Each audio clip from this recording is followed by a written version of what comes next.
te bénis, je te rends grâce pour ta présence au milieu de nous ce matin.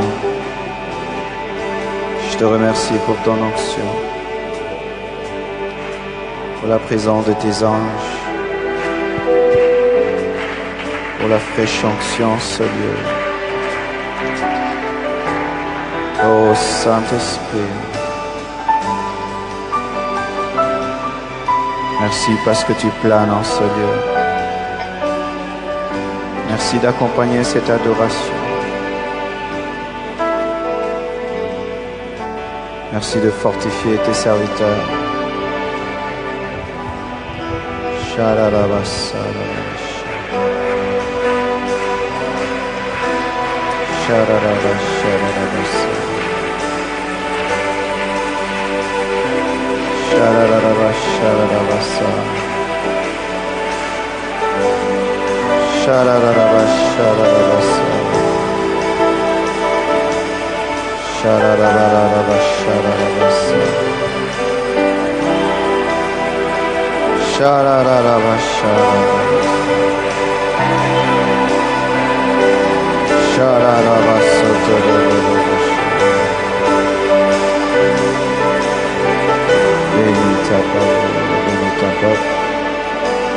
Au nom de Jésus, j'ai ainsi prié. Amen. Nous acclamons le Seigneur.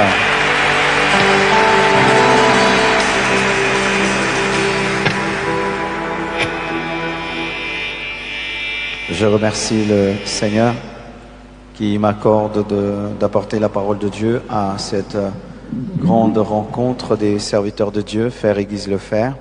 Dans ce grand ministère, c'est pour nous une grande responsabilité que de nous adresser surtout à des éminents serviteurs de Dieu.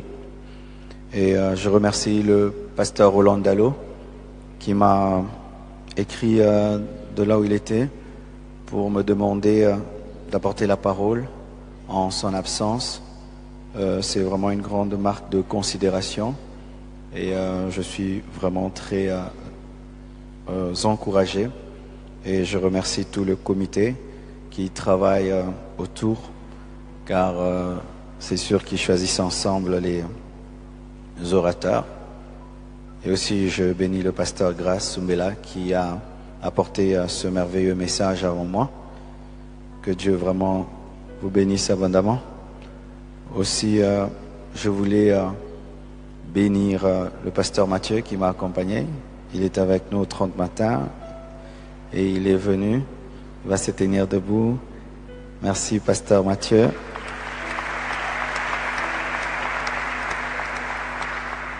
Et je viens d'apercevoir ma femme dans la salle. Blanche, nous te recevons. Merci. Amen. La première fois que j'ai eu l'occasion dans ma vie de parler aux hommes de Dieu, parce que c'est vraiment un fardeau que j'ai toujours eu dans mon ministère que de m'adresser aux serviteurs de Dieu. J'avais tellement envie de leur dire plein de choses que j'avais raté mon message. Alors imaginez mon stress aujourd'hui. Amen. Alors j'avais dit des choses tellement dures qu'il y a un qui est monté là dit oh, tout ça va noter pour gagner la vie. Et avec du recul, je crois qu'il n'avait pas tort. Amen. La manière n'était pas bonne ce jour-là. Je crois qu'après des années, nous avons grandi. Amen. Amen.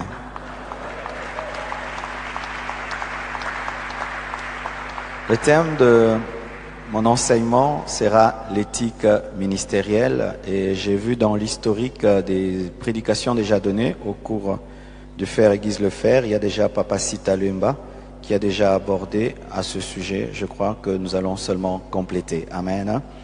L'éthique ministérielle. Nous sommes dans 1 Timothée 3, versets 14 à 15. Nous allons lire la parole du Seigneur. Je vous prie de vous tenir debout, s'il vous plaît. Nous allons lire ensemble le livre d'1 Timothée 3, verset 14 jusqu'au verset 15.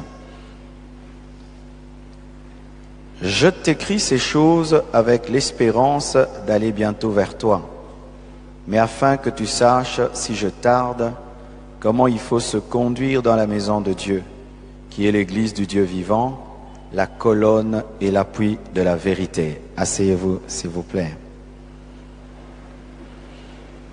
Timothée était le fils spirituel de Paul. Et Paul était en train de le former parce qu'il était devenu pasteur. Et il avait un souci, que ce fils qu'il avait formé sache comment se conduire dans la maison de Dieu. Ait l'éthique du ministère, c'est cela, savoir comment se conduire dans la maison de Dieu, c'est ça l'éthique. L'un des soucis de Paul à l'égard de Timothée, c'était pas seulement qu'il prêche bien, qu'il enseigne bien, qu'il ait l'onction, qu'il fasse des miracles, que l'église dont il est pasteur puisse grandir numériquement, mais son souci c'était aussi que Timothée sache se conduire dans la maison de Dieu. Quelque chose vraiment de tellement important ces derniers temps, ça fait partie des fardeaux que j'ai dans le ministère et même dans mon pastorat dans l'église, car plusieurs personnes ne se conduisent pas bien dans la maison de Dieu et la plupart des temps, c'est parce qu'elles ne savent pas comment se comporter dans une maison. Quand tu arrives dans un avion, il y a des choses que tu ne peux pas dire. Il y a des comportements qu'on ne peut pas avoir. Tu peux les avoir tant que vous n'avez pas décollé, mais une fois qu'on décolle, il y a des choses qu'on ne fait pas. Tu peux te faire arrêter pour ça, alors que ça peut être banal lorsqu'on a pied à terre, mais une fois que tu es dans l'avion, c'est interdit de crier bombe. Tu t'imagines? Ici, je peux crier bombe, bombe, bombe, bombe, bombe, bombe, bombe, chanter même bombe, rapper bombe, il n'y aura rien. Mais dans un avion, tu cries bombe, et même s'il n'y a pas de bombe, tu es arrêté, parce que la panique que tu vas crier peut amener un crash. Dans l'avion, on ne court pas. À certains moments même, il est interdit d'utiliser son téléphone. Des fois même, il est interdit d'être tous debout. Il y a des choses, c'est pourquoi même quand on entre dans l'avion, il y a des consignes de sécurité parce qu'il faut une éthique dans un avion, sinon c'est un crash. C'est-à-dire que la vie dans l'avion est maintenue, pas seulement par l'appareillage, pas seulement par le fonctionnement parfait des appareils, mais aussi par le comportement des personnes qui sont dans cet avion. Une fois, alors que je traversais Brazzaville, c'était dans un canot rapide, bizarrement, j'ai eu une idée bizarre. Je me suis dit, mais au fait, là, qu'est-ce qui me maintient en vie? C'était la sagesse, parce qu'il suffisait seulement que je me jette dans l'eau et j'allais mourir. C'est-à-dire que je savais que dans un tel bateau, on ne se jette pas. Amen, hein? Et c'est ce qui m'a gardé en vie. Pareil aussi pour le ministère. Homme de Dieu, si tu es dans le ministère, tu ne sais pas comment on se comporte. Des fois, tu vas lier les démons, chasser des sorciers, mais il n'y a pas de problème de sorcier. Des fois, il y a un problème d'éducation. D'éducation, de manière. Seulement, et ton église ne grandit pas, on ne t'invite pas, et quand on t'invite une fois, tu ne reviens plus jamais. C'est pas que ton message était fort. C'est pourquoi ils ne t'ont pas invité, parce que tu as prêché la vérité. Tu étais impoli en prêchant la vérité. Est-ce que je peux vous parler? Amen. Alors, d'abord, qu'est-ce qu'est l'éthique? Éthique vient du mot grec éthikos, qui veut dire morale. Donc là, on sera en train de parler de la moralité. Je ne serai pas trop dans les choses très spirituelles, parce que côté spirituel, les Congolais, on est fort. Amen. Hein? Nous jeûnons 40 jours, 80 jours, nous passons des mois mangengengue. Là, on est calé. Amen. Mais l'église du Congo n'a pas trop un problème de spiritualité, de connaissance de la parole, d'onction, de miracle. Souvent, l'église du Congo a un problème d'éthique. Souvent un problème d'éthique. C'est ça souvent la maladie de l'église congolaise. Ce n'est pas une maladie, une carence de dons spirituels, des grands prédicateurs, des hommes de prière. Ce n'est pas ça qui nous manque. Souvent, c'est un problème de moralité, un problème d'éthique. Et éthique vient aussi du mot grec ethos. Ethos qui veut dire manière d'être, manière de vivre, pas manière de prêcher seulement, manière de démontrer la puissance, de donner des paroles de connaissance, mais manière d'être, manière de vivre. Donc l'éthique est une manière de vivre, c'est l'ensemble des règles morales ou des règles de conduite. Parce que la conduite a des règles, même la conduite d'une voiture. Si tu ne respectes pas le feu rouge, tu meurs. Alléluia. Si tu ne sais pas faire la différence entre le feu vert et le feu rouge, eh ben, tu vas au ciel très vite. Amen. Qu'est-ce qui t'a tué? Tu n'as pas respecté la règle de conduite. C'est l'ensemble des choses à faire et à ne pas faire. Amen. Il n'y a pas que des choses à faire dans la vie. Il y a aussi des choses à ne pas faire. Homme de Dieu. Il y a des choses à faire et des choses à ne pas faire. Vous voyez, le fait que je vienne ici, j'ai jamais vu le pasteur Atoms prêcher sur cette estrade. Et pas le pasteur Dallot non plus. Alors je ne sais pas comment on fonctionne sur cette estrade, si on descend, si on monte, si c'est permis. Dans certaines églises, c'est permis, d'autres, c'est pas permis. Comme j'ai jamais vu, je ne veux même pas descendre. Je reste ici. Et si je veux descendre, je vais demander, je peux? Et si on me fait ça, ah, je descends. Pourquoi? Peut-être qu'ils sont en train de construire un trou. Et puis je tombe. Alléluia. Il y a des choses à faire et des choses à ne pas faire. Ça, vraiment, c'est qu'on appelle souvent la liberté de l'esprit nous a rendu mal polis. La liberté. Frère, là où il y a l'esprit de Dieu, il y a la liberté. Le Saint-Esprit est un esprit de désordre, mais dans l'ordre. Ça, souvent, ça nous a créé des problèmes. C'est l'ensemble des choses à faire, à ne pas faire dans un domaine. C'est une conduite morale à avoir.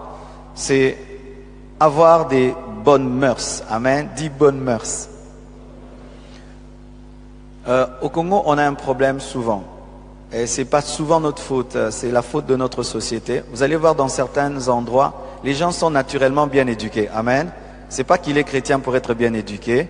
Ils sont éduqués. Vous allez voir par exemple un Japonais, il est naturellement éduqué. De par sa culture, on respecte les adultes. Un Anglais, il dit please, sorry, je m'excuse. Il t'ouvre la porte, c'est naturel.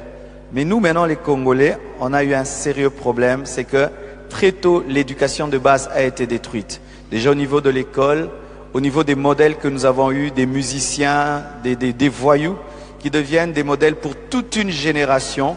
Et ces personnes, lorsqu'elles se convertissent et deviennent des pasteurs, les parents ne les ont pas éduqués, la société les a mal éduqués. Et à l'école, un professeur aussi qui n'est pas éduqué, et cette personne débarque dans l'œuvre de Dieu. Tu vois, il a l'onction, mais tu sens aussi que tu as plein de choses à lui dire, viens, ça on ne dit pas, ça on fait ça, on ne fait pas. Le premier progrès vers la politesse, des fois, c'est reconnaître qu'on est mal poli. Et dire à Dieu, éduque-moi. Ou tu dis à tes amis, je suis comment? Non, tu parles pas bien, tu te comportes pas bien. Tu vas même, tu lis des livres sur l'éducation et tu cherches à être formé. Parce que des fois, ton ministère n'a pas un problème de sorcellerie, c'est un problème d'éthique. Il y a des gens que je n'inviterai jamais plus à l'église Compassion. C'est pas parce qu'ils ont mal prêché. Ils ont manqué d'éthique. Et je ne peux pas exposer des papas bien éduqués, des hommes bien instruits, des enfants bien instruits, à quelqu'un de mal poli. Parce que si nous venons à l'église, c'est pour avoir un plus et pas pour avoir moins. Et des fois, nous développons tout, mais sauf l'éducation. Amen. C'est avoir des bonnes mœurs. Tu as l'onction et tu n'as pas des bonnes mœurs, l'autre a l'onction, elle a des bonnes mœurs, il va percer plus que toi. Son église va grandir plus que la tienne. Il sera invité plus que toi. Il ira là où tu n'iras jamais. Vous avez la même onction, la même parole, tout. Mais lui, en plus de cela, il a de l'éducation. Bien aimé, il fera de loin plus que toi. Tu vas dire qu'il a la magie, il a touché. Non, il a touché à l'éducation. Amen. Et dans la Bible, le terme éthique clairement n'est pas donné, mais dans la Bible, souvent éthique est compris dans ce qu'on appelle la conduite. Amen. Hein? Une bonne conduite, une manière de se conduire. Dans 1 Timothée 4, verset 12, Paul dit encore que personne ne méprise ta jeunesse, mais sois un modèle pour les fidèles en parole, en conduite, c'est-à-dire en éthique. Sois un modèle pour les fidèles en parole, en conduite, en éthique, en charité, en foi, en pureté. Est-ce que je peux parler un peu aux jeunes serviteurs ici? Des fois, on méprise ton ministère parce que tu es jeune, mais des fois on ne méprise pas ton ministère à cause de ta jeunesse, mais souvent on méprise ton ministère parce que tu es un jeune sans éthique. Si tu as 20 ans et Dieu t'a oint, mais tu te comportes comme un vieillard, le respect va s'imposer. Qu'on le veuille ou pas, on va te respecter. Mais si tu es jeune, déjà tu es défavorisé, parce que on pense que tu n'as pas assez d'expérience, mais tu ajoutes encore à ta jeunesse un manque d'éthique. Là, vraiment, tu es gâté. Alléluia. Une église qui a des hommes de 40, 50 ans, et puis on invite un jeune de 20 ans prêcher, déjà ils se disent, qu'est-ce qu'il va nous dire? C'est un enfant. Mais si on trouve en toi de la sagesse et une conduite, au départ ils vont te mépriser et ensuite ils vont te respecter. Mais si par ton manque d'éthique, tu confirmes vraiment que tu es jeune, bien aimé, même si tu craches le feu, ça n'aura pas d'impact. Je répète, tu n'as pas toujours un problème de sorcellerie. Des fois c'est un problème seulement de manière de vivre. Amen. Ainsi donc, l'éthique ministérielle, c'est la conduite morale que doit avoir le serviteur de Dieu. C'est la conduite morale que doit avoir le serviteur de Dieu. Il y a des gens que je respecte beaucoup dans leur métier. Ce sont les médecins. Un médecin peut soigner un président de la République. Opérer le président de la République et ne pas le dire. Il peut faire accoucher la première dame et ne pas le dire et ne pas le crier et continuer à la respecter. Ils connaissent beaucoup de choses. Ils ont des secrets. Ils peuvent savoir que tel dirigeant a le sida, tel autre va mourir dans une année, tel autre et tout, mais ils le gardent. Ils respectent le principe du secret. Mais quand nous, serviteurs de Dieu, tu fais une cure d'âme et tu le dis à gauche, tu fais une cure d'âme à droite, tu vas le dire ailleurs, et tu transformes une cure d'âme en prophétie, en parole de connaissance. Des fois, bien aimé, c'est difficile de gagner un médecin qui, dans son domaine, sait garder les secrets. Si nous voulons être respectés, bien aimés, dans nos ministères, nous devons respecter la moralité de notre métier, de notre vocation. Parce que pour chaque vocation, il y a une manière de faire. Un pasteur ne peut pas se conduire comme un musicien, entre guillemets, profane. Tu ne peux pas te conduire comme une star, tu ne peux pas te comporter comme un roi. Il y a une manière de faire dans chaque domaine. Le problème, c'est que des fois, nous prenons l'éthique du roi, on l'applique au pasteur, l'éthique du musicien profane, et ça fait tout un mélange. Et lorsque les gens te regardent, tu es un monstre. Tu ressembles à tout, sauf à ce que tu dois être. Cantique 2, verset 15 nous dit, prenez-nous les renards, les petits renards qui ravagent les vignes, car nos vignes sont en fleurs. Aujourd'hui, je ne vais pas parler des très très grandes choses, je vais parler des choses simples, c'est pourquoi je les appelle les renards. Mais les renards ne sont pas à prendre à la légère parce qu'ils ont une capacité destructrice, capable de détruire tout un champ, une vigne et un ministère. Des fois, la différence dans la vie n'est pas dans des grandes choses, c'est dans des si petites choses. Et je l'ai appris très tôt dans ma vie. Lorsque j'ai commencé le ministère, la première des choses que Dieu m'avait révélé, c'était d'aller visiter toutes les grandes églises de Kinshasa. J'allais prier dans presque toutes les grandes églises de Kinshasa et je m'asseyais dans la foule et je regardais faire. Et je cherchais à découvrir le secret de chaque église et de chaque pasteur. C'est là que j'avais découvert tellement de choses que j'ai appliquées. J'ai remarqué que certains excellaient dans le ministère parce qu'ils respectaient le temps. Lorsqu'ils disaient que le culte commençait à 6 heures, c'était à 6 heures. Lorsqu'ils disaient la fin à 8 heures, c'était 8 heures. J'ai remarqué que d'autres organisaient très bien, d'autres administraient très bien, d'autres savaient donner le communiqué, d'autres savaient prêcher intelligemment, d'autres savaient amener l'église dans la présence de Dieu. Et j'avais pris autant que je pouvais de toutes ces églises. Et quand je suis allé implanter l'église, il y avait des églises qui étaient autour. Quand elles faisaient un culte de 8 heures à 12 heures, moi j'en faisais 2 et puis 3 pendant le même temps. Et qu'est-ce que ça faisait?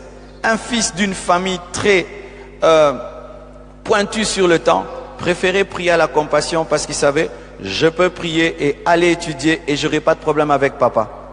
Ce n'était pas un problème de sorcellerie, c'était seulement un problème de sagesse. Un problème de sagesse. Ne prie pas seulement beaucoup. Ne jeûne pas seulement beaucoup. Ajoute la sagesse à ton ministère. Sinon, tu vas croire que Dieu ne t'aime pas. Il t'aime beaucoup, mais c'est toi qui ne t'aimes pas beaucoup. Vous savez, en lingala, des fois on dit Ami lingara, Ami lingate. Prendre une voiture et sortir sans connaître ce qui se passe dehors, ce n'est pas s'aimer. Tu sors là-bas, tu vas à gauche alors qu'on va à droite et puis tu meurs. Qui t'a fait du mal? C'est toi-même. Tu es entré dans un domaine sans respecter le principe de ce domaine. Des petites choses qui peuvent amener la croissance de ton ministère ou la décroissance, la percée ou la stagnation, le statu quo ou la percée. Tout dépend de toi. Tout dépend de toi. Voici certaines choses, et même la première chose. Cher homme de Dieu, ne demandez jamais la chair. Amen. Dans notre travail là, de servir Dieu, on ne demande pas la chair. Je n'ai pas demandé cette chair au pasteur Dallot. J'étais étonné, il m'écrit, est-ce que tu peux? Est-ce que tu peux? Oui, papa, je peux. Je n'ai pas demandé la chair. Je n'ai jamais demandé une chair à qui que ce soit. Pourquoi? 2 Corinthiens 5, verset 12 nous dit, nous ne nous recommandons pas de nouveau nous-mêmes auprès de vous, car un homme de Dieu ne se recommande pas lui-même. Laisse Dieu te recommander. Je suis étonné de voir des missionnaires qui quittent leur pays pour un autre pays avec des lettres. Oh, Dieu m'a dit de venir, mais je ne te connais pas. Comment je vais donner ma chair à un inconnu? Et sachez ceci, lorsque tu demandes la chair, tu es en danger. Parce que vous voyez là, si même je prêche mal, ils sont obligés de me subir et de me soutenir. Et si même je prêche mal, ils viendront seulement dire que j'ai bien prêché. Pourquoi? Ce sont eux qui m'ont invité. Mais si je demande la chair et je prêche mal, tout retombe sur mon moni, bah courage, kosenga, yangwanosu. Même si tu as un ami qui est pasteur, ne mettez pas l'amitié dans la chair. Ce n'est pas du pain. Akatelo lipa, yopoli andam. Tu es dans une église, même si tu connais la parole, tu as le feu. Ne te plains jamais que tu n'as jamais prêché. Un vrai prédicateur n'aime pas prêcher. Un vrai. Vous voyez maintenant, avec l'internet c'est dangereux. Tout ce que je dis est en direct sur internet. Des millions d'hommes partout dans le monde sont en train de me suivre. Il suffit seulement que je commette une erreur doctrinale. Une toute petite. Elle ira sur YouTube. On va couper cette partie. Oubliez tout ce que j'ai dit. Il avait dit la Saint-Esprit.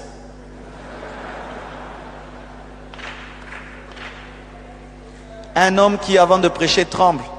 Ne cherche pas à prêcher parce qu'il sait qu'il va encore trembler. Un homme qui passe du temps pour prêcher, pour préparer un message dans la prière, méditation.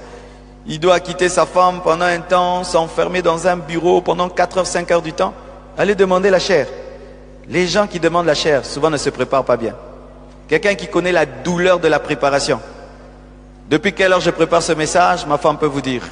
Depuis quelle heure je prépare ces simples choses pour vous peut-être. Mais combien d'heures depuis que j'ai pas assez dormi parce que je devais parler à un homme de Dieu pour bouleverser son ministère. Et vous pensez que je peux encore dire, invitez-moi à prêcher, faire église, le faire. Oh non.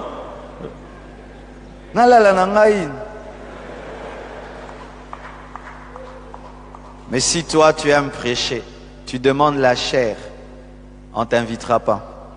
Si on t'invite, celui qui t'invite n'est pas sérieux. Un homme de Dieu sérieux, une fois seulement que tu demandes la chair, bouton. Toutes les personnes qui m'ont demandé la chair n'ont jamais prêché. Bouton, tu ne prêcheras pas. Ça prouve que tu es prétentieux. Ça prouve que tu es orgueilleux. Tu veux te faire voir, tu veux te faire connaître. Ça prouve que tu n'es pas mort à toi-même. Tu veux nous montrer la connaissance, peut-être aussi tu as un problème financier que tu veux résoudre en prêchant par l'offrande du prophète.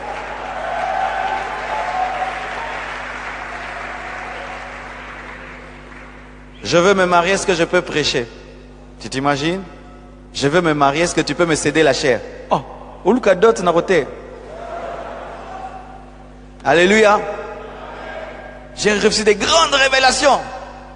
Donne-moi un couloir. Prêcher pour toi, c'est un couloir. Amen. Hein? Ne demande jamais la chair. Si tu es dans un endroit et puis Dieu te envoie en mission, va, prêche les gens sur la route. Ils vont parler à leur pasteur. J'ai rencontré un missionnaire, il m'a prêché. Est-ce que tu peux l'inviter? Le pasteur est touché. Mais ne va pas à l'église avec des lettres, des recommandations. On m'a recommandé, on m'a recommandé, on m'a recommandé, avec des lettres. Donc je te reçois parce que tu as une longue lettre. Et des gens qui aiment prendre des photos avec des gens connus pour aller frapper à des portes. Je connais tel, regarde, on était ensemble à la conférence. On était ensemble à la conférence. Bien-aimé, cela fera qu'on ne te respectera pas. Tu ne seras pas honoré. Et si même tu demandes la chair, on te la donne sans respect. Il faut que quand on te donne la chair, on te donne la chair avec respect, avec honneur. Pas il m'a dérangé, prends. Et pendant que tu prêches là, tu finis, prends ton argent, va-t'en, décompte final. Ne demandez pas la chair. Arrêtez de déranger vos pasteurs. Je dois prêcher, je dois prêcher. Et ne cambriolez pas la chair. Qu'est-ce que le cambriolage de la chair? Tu n'étais pas au programme. On te donne le communiqué, tu en profites pour prêcher. Le koso. Tu étais là pour chanter, tu en profites pour prêcher. On t'a donné la chair pour autre chose, mais tu en profites pour prêcher. Ne faites pas ça. Quand j'étais jeune, j'ai fait ça. Et je bénis Dieu vraiment de m'avoir enseigné toutes ces choses. Il fut un temps, notre pasteur avait voyagé, nous étions restés avec un autre. Et pour notre part, on disait qu'il ne prêchait pas bien. C'est ça encore de l'orgueil, dire qu'il ne prêche pas bien. Prêcher bien, c'est quoi? Et alors, qu'est-ce qu'on faisait? S'il y a longtemps que le pasteur qu'on nous a laissé ne te donne pas la chair, tu coopères avec ton ami qui a la modération. Tu dis, quand il va te donner la modération là, tu m'invites sous l'onction. Et maintenant j'invite le prophète Jérémie. Et là tu viens. Tu cambrioles la chair. Tu fais tes choses là. Et puis tu pars. Combien de fois on t'a donné le micro pour chanter, tu as prêché? Moi je te donne le micro pour chanter, tu prêches, tu ne prêcheras plus. Je te donne le micro pour les communiquer, tu en profites pour prêcher, tu ne prêcheras plus. Pourquoi? Tu es pressé. Tu ne respectes pas le temps de Dieu. Tu triches à l'école de Dieu. Tu es un tricheur. Il est bon de voir, et même beau, de voir un homme qui a le potentiel et le bagage, mais qui ne se limite à faire que ce qui lui a été demandé. Vous sentez qu'il peut, il fait que ce qui lui a été demandé. On te dira, frère, est-ce qu'aujourd'hui tu ne peux pas exhorter? Tu exhortes seulement 10 minutes, tu ne peux pas prêcher, tu prêches, tu ne peux pas donner un séminaire. Dis-nous quand est-ce que tu veux prêcher maintenant. Ne demandez pas la chair, ne cambriolez pas la chair. Deuxièmement, ne cédez jamais votre chair par complaisance ni par diplomatie. Bengangana benga yoto bengana. On ne tisse pas des relations sur la chair.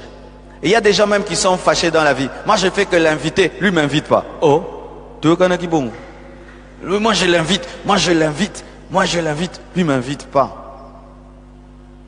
Donc tu invites les gens par stratégie.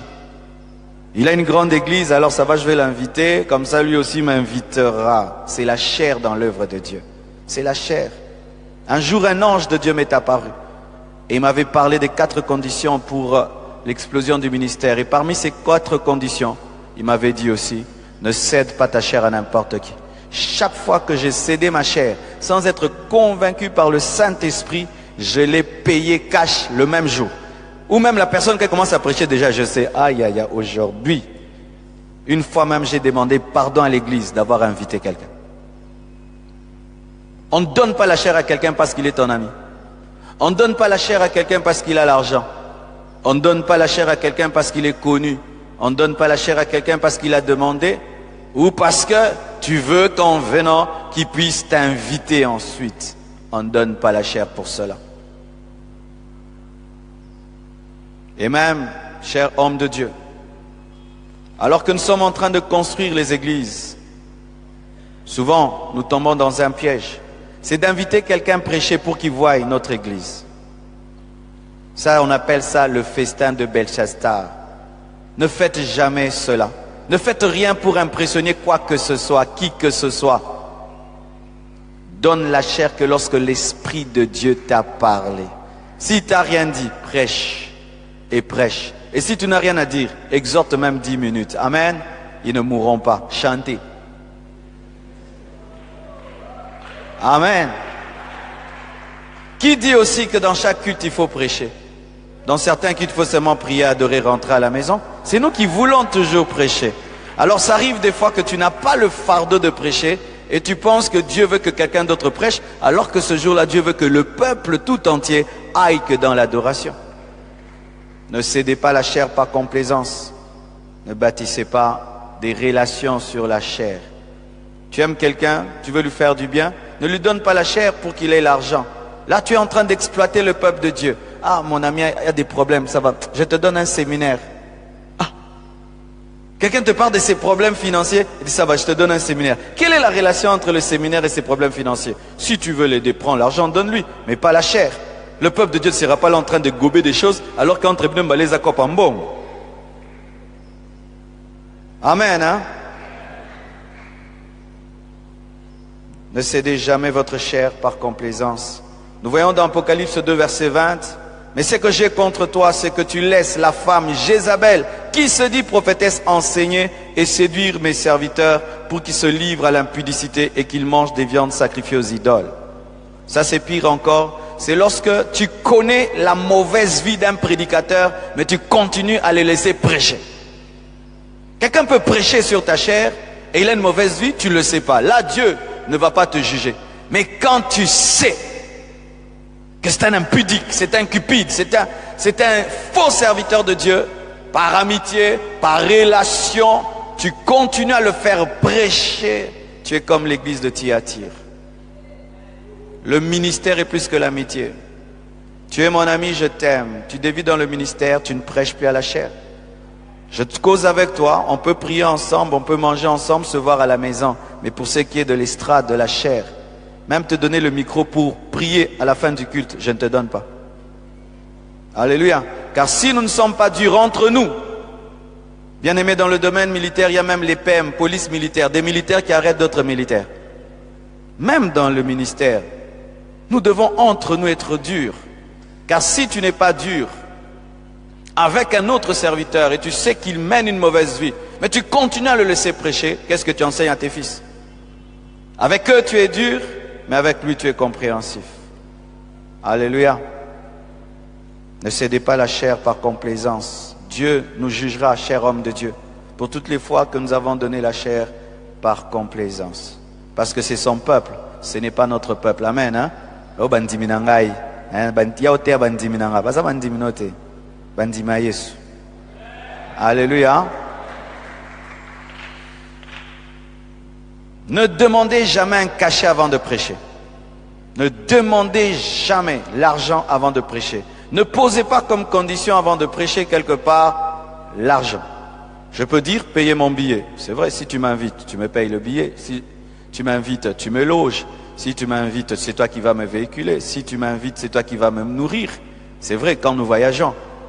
Mais je ne peux pas dire, tu dois me donner, après avoir prêché 10 000 $. Avant que je vienne, tu fais un virement dans mon compte de 10 000 $. Pourquoi? Parce que tel grand pasteur américain le fait. Ils ne sont pas le modèle. Ils ne sont pas le modèle. Cher homme de Dieu, l'Amérique n'est pas le modèle. Ils ne sont pas le modèle. Même si c'est un archibishop avec une église d'1 million de personnes, s'il demande l'argent avant de prêcher, il n'est pas un modèle. C'est Jésus-Christ le modèle. Il a dit, vous avez reçu gratuitement, donnez gratuitement. Aucun archibishop n'est élevé au-dessus de la parole. Car des fois nous prenons des manières, les Américains font, hein, tel grand fait tel grand. Qui te dit qu'il est grand? Il est grand selon les hommes. Qui te dit qu'il est grand? Parce qu'un cupide n'est plus grand. Quand un homme de Dieu devient cupide, il n'est plus grand. C'est un idolâtre. Et c'est un adorateur de maman. Donc, il est devenu petit.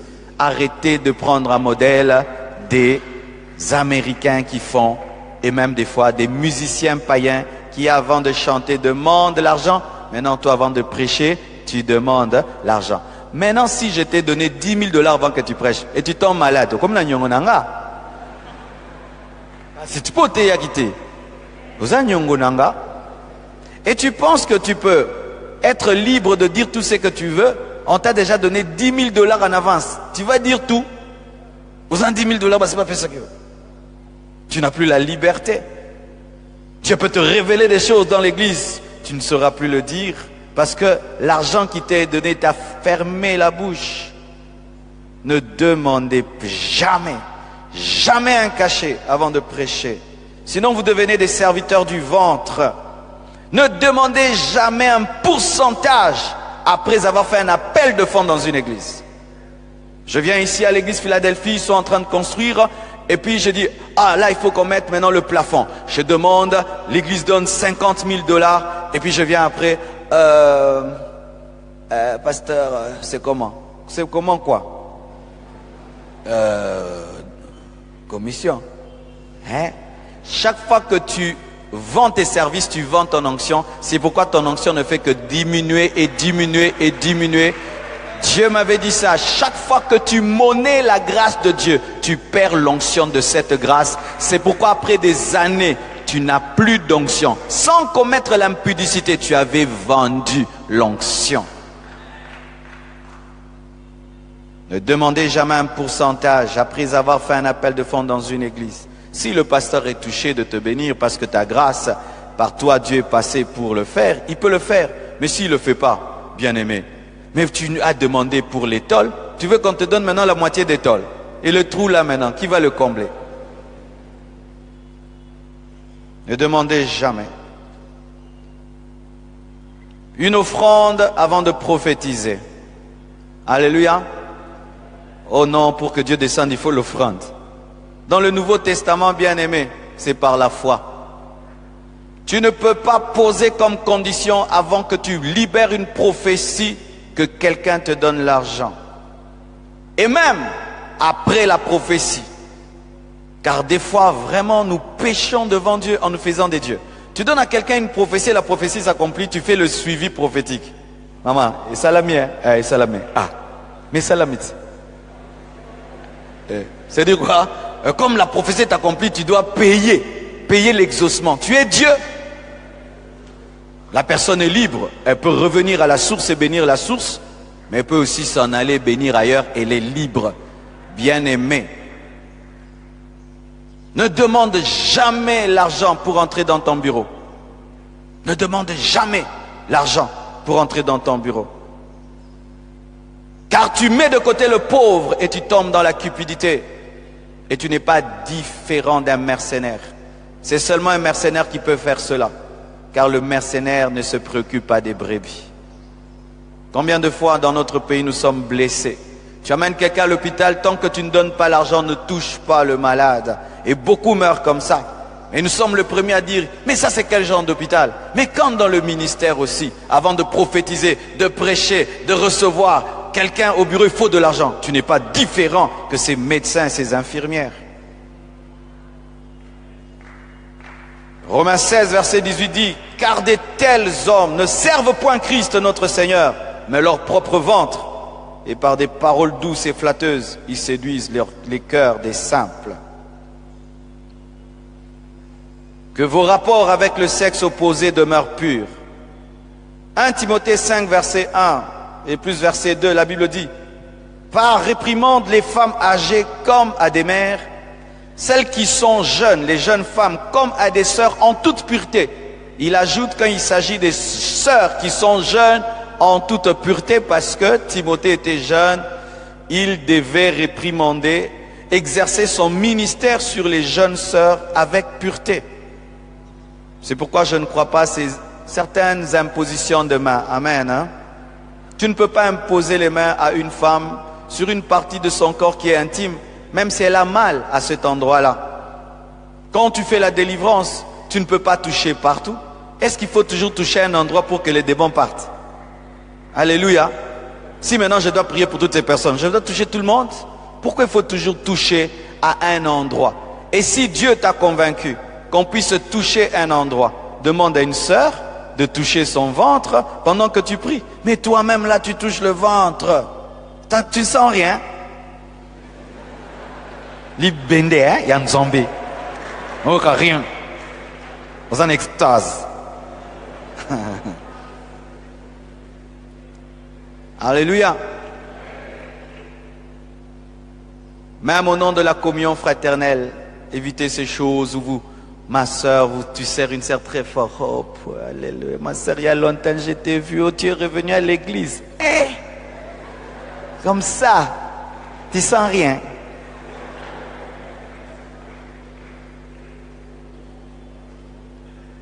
Ou tu causes avec une sœur, vos genoux se touchent. L'intimité avec le Père spirituel. Non. Que tes relations avec le sexe opposé soient pures. Traite-les comme tes sœurs. Alléluia. Tes sœurs, avec pureté. Dans ton langage, dans ta manière, même les compliments. Tu ne peux pas donner n'importe quel compliment à une sœur de l'église. Sœur, vraiment la moyo. Pasteur Omoni. Taille apostolique. Que tes relations avec le sexe opposé soient pures. Et tu ne peux pas avoir une relation particulière avec une sœur, mais tu ne veux pas qu'elle soit en contact avec ta femme si tu es marié. C'est bizarre. C'est bizarre, toute relation avec le sexe opposé. Que tu ne présentes pas ton épouse est déjà bizarre. Et s'il n'y a rien, il y a déjà les gènes d'une bizarrerie. Amen.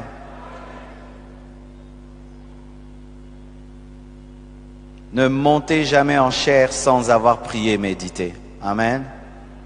Un autre principe. Luc 6, verset 12. En ce temps-là, Jésus se rendit sur la montagne pour prier et il passa toute la nuit à prier Dieu. Jésus, le Fils de Dieu, avant d'exercer le ministère, priait. Avant de prêcher, de chasser les démons, de guérir les malades, priait. Lui, Fils de Dieu par essence, et nous des fils adoptifs, mais on devient des professionnels de Dieu. Ah, moi, j'ai plus besoin de prier. Dada. Tu ne pries pas? Oh non, j'ai ça. D'autres qui méditent même avant de prêcher là. Avant de prêcher, c'est là maintenant qu'ils cherchent. Il dit, frère, le verset, il est où? Cherche-moi là où Jésus marchait sur l'eau. C'est quel verset? Donne-moi. Ah, ça va. Pendant que vous chantez là, Alléluia. Alléluia. Et vous voyez une prédication qui n'a ni tête, qui n'a rien, ça n'a pas d'introduction, de développement, de conclusion. Donc tchanga tchanga, la foi, le sang, le feu, les anges, l'enfer, le ciel. Yes! Et les personnes systématiques à l'église comprennent qu'il y a un problème de préparation. Tu ne mentiras pas tout le monde. Il y a des gens sages qui peuvent sentir, il n'a pas prié, il ne s'est pas préparé. Je ne dis pas non plus qu'il n'y a jamais de l'improvisation dans le ministère. Plusieurs fois, il nous est arrivé, tu as préparé un bon message et alors que tu chantes, Dieu le change. Tu t'assieds là, Dieu le change. Mais là, au moins, tu t'es préparé, mais Dieu a décidé que tu prêches autre chose. Mais ça ne doit pas être ta manière de vivre, où tu ne pries pas, où tu ne lis pas la Bible, et tu viens, tu improvises des sermons. Les gens ne deviendront jamais des disciples de Jésus. Rien ne sera systématique. C'est seulement lorsque les choses sont bien préparées qu'on engendre des disciples. Amen. Ne confondez jamais votre argent et l'argent de l'église. Il y a un pasteur, après le culte, on ouvrait le coffre de la voiture, les dîmes, les offrandes, tout dans sa voiture et il allait à la maison, il enlève le polo, il est en culotte avec sa femme, ils sont en train de compter l'argent de l'église. Pasteur, diacre, ancien, tout lui-même. Dans le ministère, il y a ton argent et il y a l'argent du ministère. Dans le ministère, il y a ton argent et il y a l'argent de l'église. Ne confonds jamais. Quand un homme te bénit, dit pasteur, ça c'est pour toi. Tu prends dedans, tu donnes ta dîme, tu donnes ton offrande. Et là c'est à toi, tu peux en faire ce que tu veux, investir. Mais quand quelqu'un te dit ça, c'est pour un baffle, ça c'est pour la moquette de l'église. Tu ne peux pas acheter avec une chaussure. Tu ne peux pas payer avec les études de tes enfants. Tu ne peux pas dire je touche et puis je rendrai. Judas, avant de trahir Jésus, confondait son argent et l'argent communautaire. Dans Jean 12, la Bible dit, Un de ses disciples, 12 verset 4, un de ses disciples, Judas Iscariote, fils de Simon, celui qui devait le livrer, dit, pourquoi n'a-t-on pas vendu ce parfum 300 deniers pour les donner aux pauvres? Il disait cela non qu'il se mit en peine des pauvres, mais parce qu'il était voleur et que tenant la bourse, il prenait ce qu'on y mettait. Beaucoup d'hommes de Dieu iront en enfer à cause de la mégestion de l'argent. Frères, serviteurs, si tu n'as pas vaincu l'argent, l'argent va t'amener en enfer. Et Dieu nous teste avec des petites sommes. Un petit 10 000 $ qui est dans la caisse de l'église et tu achètes avec une voiture. Un petit 5 000 $, tu achètes avec une voiture. Dieu sait déjà qu'il ne peut pas te donner des millions. Il sait déjà. Satan peut te laisser vaincre l'impudicité, vaincre l'occultisme et te laisse dans une tare dans le domaine de la gestion jusqu'à ce qu'un scandale financier éclate dans ta vie et tu perds toute ta crédibilité. L'église n'est pas une boutique. L'église n'est pas un bien familial. L'église n'est pas ton entreprise pour faire de l'argent ce que tu veux. De plus en plus, notre manière de gérer l'église commence à révéler que nous en avons fait un bien familial, un business où tu es le PDG et tu décides de faire ce que tu veux de l'argent, d'aller déranger les diacres, Pesawana, Salango Boye. Bien-aimé, ce n'est pas ton œuvre, c'est l'œuvre de Dieu. Amen. Il y a toujours une comptabilité claire entre ce qui est à toi et ce qui est à Dieu. Sinon, tu ne gagneras jamais les personnes honnêtes qui sont autour de toi et qui peuvent savoir si tu gères bien ou si tu gères mal. Et sachez que beaucoup de pasteurs perdent leur réputation par les diacres. Le diacre sait que tu avais dit que les 10 000 $ seraient pour un groupe électrogène, mais dans le secret tu reviens et tu prends le 10 000 $ pour autre chose, mais tu es en train de dire à la chair, ah bien t'en achètes le groupe électrogène, mais diacre, tu peux dire Amen, il ne dira plus jamais Amen. Est-ce que ton trésorier dit Amen quand tu prêches? Est-ce que ton caissier dit Amen quand tu prêches? S'il ne dit pas Amen, tu as perdu l'autorité. Tu as perdu l'autorité. Voici d'autres choses très importantes mais si simples. Veillez à ne pas distraire l'auditoire par votre habillement. Amen. Évitez de vous habiller flashy. Un homme de Dieu ne s'habille pas orange, jaune, vert, non. Un homme de Dieu doit s'habiller comme un ambassadeur.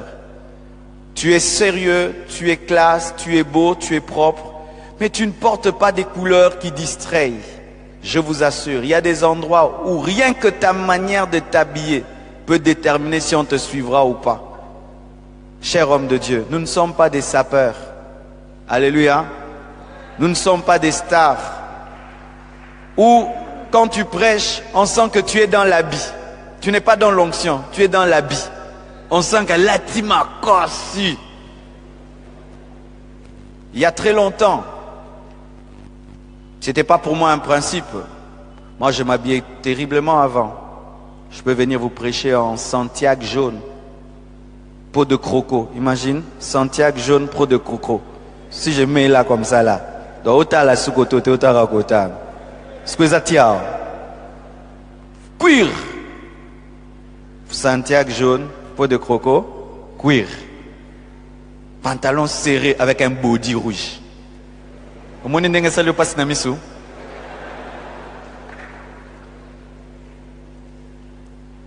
Pourquoi? Parce que les Congolais, on aimerait saper. Mais nous sommes des ministres de Dieu.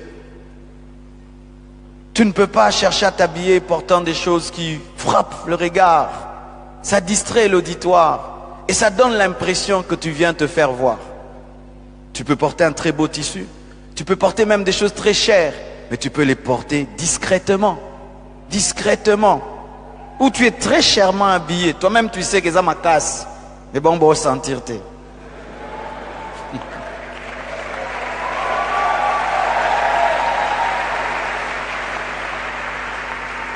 Et chers serviteurs de Dieu, Évitons même ces modes sexy. Aujourd'hui, les prédicateurs, vraiment, tu te dis, il va être impuissant ou comment? Il porte des pantalons qui les serrent. Tu te dis, mais quelle est cette mode aujourd'hui? On porte des trucs qui nous serrent, Donc, sera bien aimé. C'est quoi cette mode où tu es prédicateur mais tu es sexy? Tu es sexy. Regardez vos pantalons bien avant de sortir. Regardez bien les pantalons, regarde.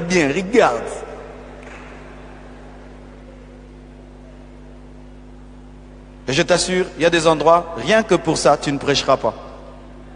J'aime un homme de Dieu, je crois il y a 2 jours, il est venu dans mon bureau. Et puis j'ai dit, homme de Dieu, tu vois cette veste-là, il ne faut plus la porter. J'ai dit, pourquoi tu vois ça? Ça donne aux gens l'impression que tu es ça. Porte, habille-toi, il a dit, pasteur, Kobimara Wenake Okaba. Je vous assure, homme de Dieu, des fois rien que ta manière de t'habiller peut bloquer ton ministère. Et peut même influencer négativement le peuple. Ou maintenant tu deviens le pasteur des sapeurs. Ils viennent maintenant montrer leurs vêtements. Parce que toi, c'est ça. Alors ils te donnent ce que tu leur donnes. Ils viennent montrer les vêtements. C'est plus qu'ils vont chercher à avoir une vie de prière, non. Pasteur, non, là tu m'as cassé.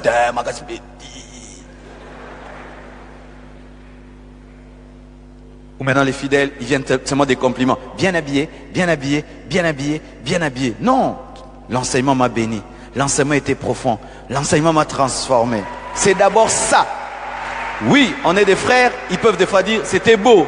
Mais si ça devient ça l'église, où c'est bien habillé, c'est de la distraction. Ne montre jamais tes griffes quand tu prêches. Ne donne pas le prix de tes vêtements quand tu prêches. Oh, c'est certain, ne faites pas cela. Amen, hein? Ne faites pas cela. C'est fermer le ministère à des choses terre à terre. Présentons Jésus-Christ, pas nos vêtements ni nos griffes. Vous allez voir que dans Ésaïe 6, verset 2, la Bible dit, des séraphins se tenaient au-dessus de lui. Ils avaient chacun 6 ailes. Dedans, ils se couvraient la face. Dedans, ils se couvraient les pieds. Dedans, ils se servaient pour voler.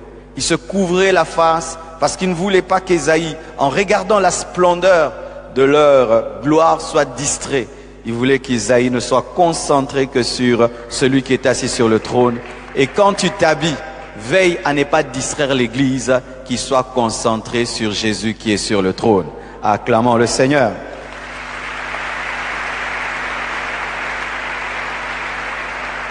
Il me reste combien de temps? 15 minutes, merci. Aussi, voici une chose si simple, mais qui peut ouvrir des portes ou fermer. Saluez toujours ceux à qui vous allez annoncer l'évangile. Amen. Saluez le pasteur qui vous reçoit. Honorez l'homme de Dieu qui vous reçoit. Honorez le comité qui vous reçoit. Apprenez à prendre contact avec les gens au départ. Parce que si tu vas dans une église, on te donne le micro, du coup tu commences à prêcher. Tu ne prends même pas le temps de saluer le pasteur ou bien de remercier le fait qu'on t'ait donné le micro. Souvent ça blesse les gens. C'est comme si tu entrais dans une maison, du coup tu vas dans le frigo, tu commences à manger. Des si petites choses. Si petites choses. On te donne le micro, même si tu es full onction. Prends le temps, même si tu as dit merci Seigneur, mais le Seigneur n'est pas descendu pour te donner le micro. Quelqu'un t'a donné Pour que je vienne ici, il fallait que le pasteur Dalo m'invite. Et même s'il n'est pas là, j'ai pris le temps de dire merci. Amen. Ce n'est pas que je l'ai fait pour le faire, ça fait partie de l'éthique dans le ministère. Tu montes sur une chaire, tu commences à parler, ne faites pas cela. Prenez le temps de saluer les gens, de saluer le pasteur, de saluer son épouse, de saluer le comité, de dire merci. Ça ne vous diminue en rien. Il y a des endroits où quand tu ne fais pas ça, tout ton message ne passe plus. Tout ne passe plus. Et je vous assure, c'est difficile d'être sous une forte onction si celui qui t'a invité n'est plus avec toi. Parce que il est déconnecté de toi. C'est que souvent nous oublions. Amen. Hein? Apprenez toujours à le faire. Et vous allez remarquer que dans les épîtres de Paul, il saluait toujours.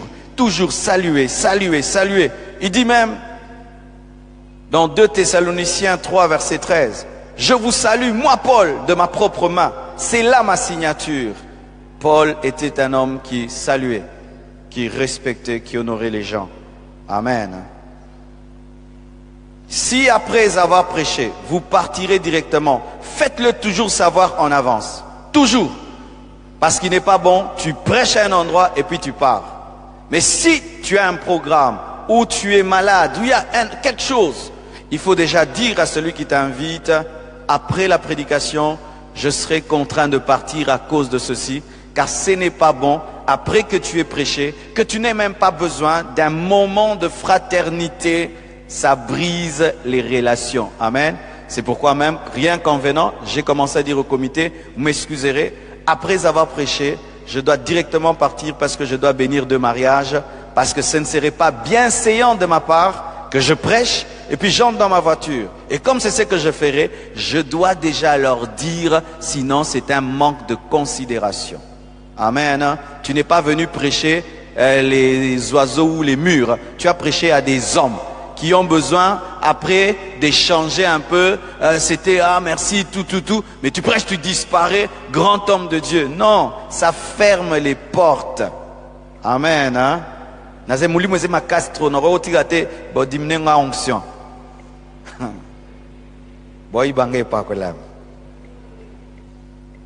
Remerciez toujours. Voici encore. Respectez le temps du début et de la fin de votre prédication.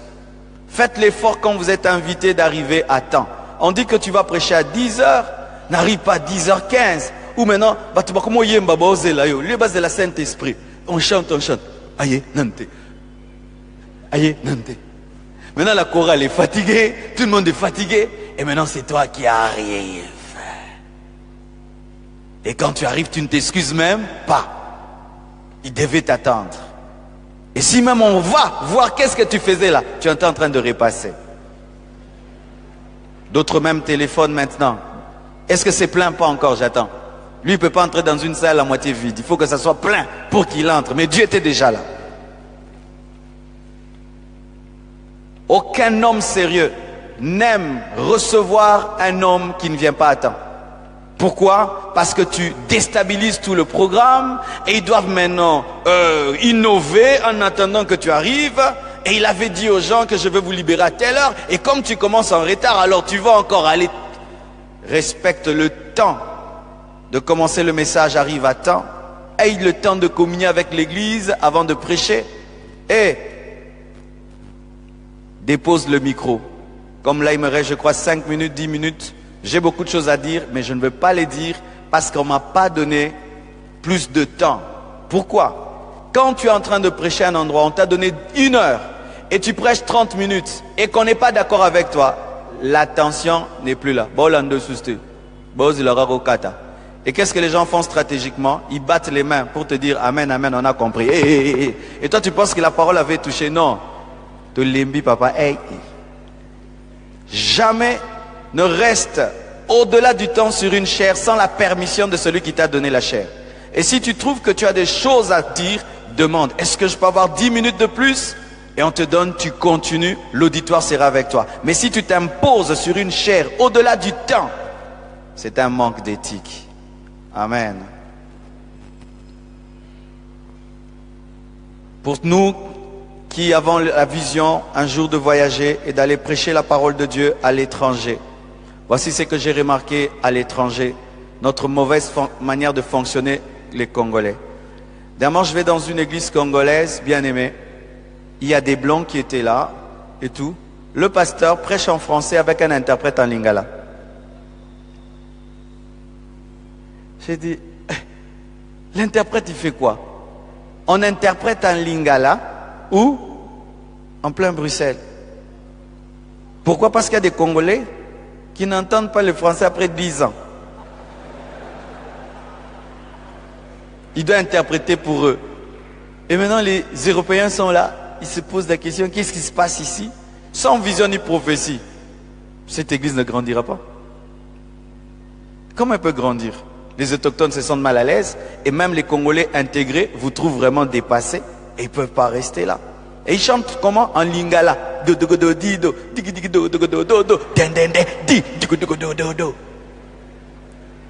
Des fois, il faut oublier le Sébéné. Vous savez ça?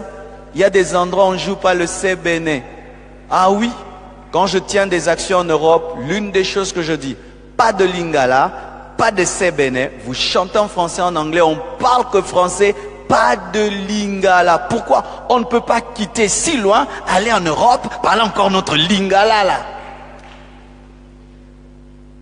Et maintenant, un Européen vous trouve étrange, vous avez quitté votre pays pour le sauver, mais vous lui parlez en lingala.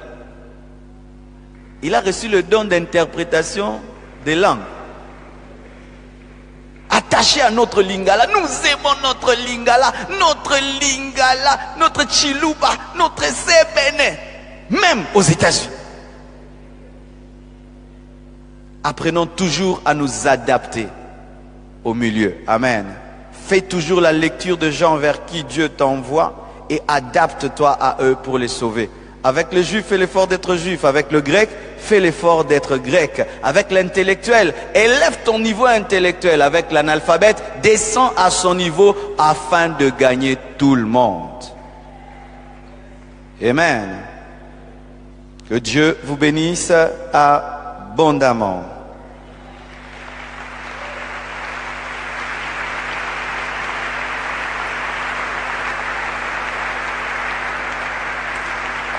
Si Jésus a changé un pêcheur de poissons en apôtre, en un écrivain, si Jésus a changé un berger en roi, il peut aussi te changer, te donner de la classe, de la manière, de l'éthique. Il peut le faire.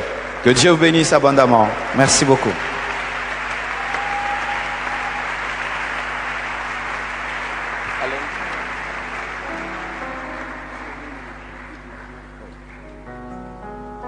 Gloire à Dieu. On peut encore acclamer le Seigneur, s'il vous plaît. Nous acclamons Jésus. Jésus, Jésus. Acclamons le roi de rois. Nous l'acclamons royalement. Il est le Seigneur des seigneurs. Jésus est notre... Retrouvez tous nos enseignements sur www.brothernonoandfamily.com.